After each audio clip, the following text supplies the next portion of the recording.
ఇచ్చిన హామీలను తుంగలో తొక్కడంలో చంద్రబాబు దిట్ట అని ఏపీ సీఎం వైఎస్ జగన్ విమర్శించారు. గతంలో ఇచ్చిన హామీల్లో ఒక్కటైనా అమలు చేశారా అని ప్రశ్నించారు. ఎన్నికల ప్రచారంలో భాగంగా నాయుడుపేటలో నిర్వహించిన మేమంతా సిద్ధం సభలో పాల్గొన్నారు. కూటమి నేతల తీరును ఎండగట్టారు. కుట్రలు చేసి గెలిచేందుకు ప్రయత్నిస్తున్నారని మండిపడ్డారు. చంద్రబాబు అధికారంలోకి వస్తే అన్ని వర్గాలకు కష్టాలు తప్పవని హెచ్చరించారు.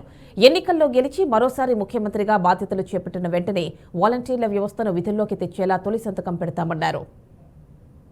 చంద్రబాబు, నీ హయాంలో మీరు జన్మభూమి కమిటీలు పెట్టుకున్నారు కదయ్యా.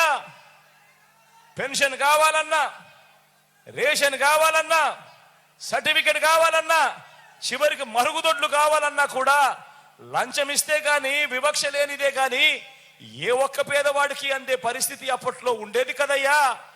మరి ఆ జన్మభూమి కమిటీలు, మీరు పెట్టుకున్న జన్మభూమి కమిటీలు ఏ మాదిరిగా పనిచేస్తా ఉన్నాయి, ఏ మాదిరిగా పనిచేశాయి? ఈరోజు వాలంటీర్ వ్యవస్థ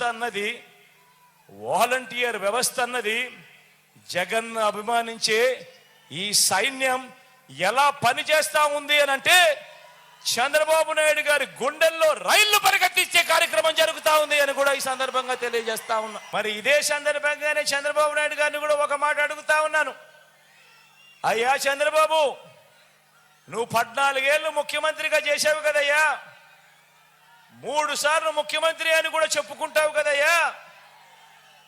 మరి 14 ఏళ్ళు సీఎంగా చేశావు, 3 సార్లు ముఖ్యమంత్రిగా కూడా చేశానని చెప్పుకుంటావు.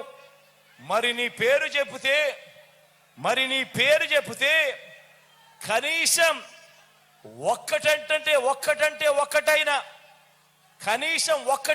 ఒక్కటైనా నువ్వు చేసిన మంచి గాని,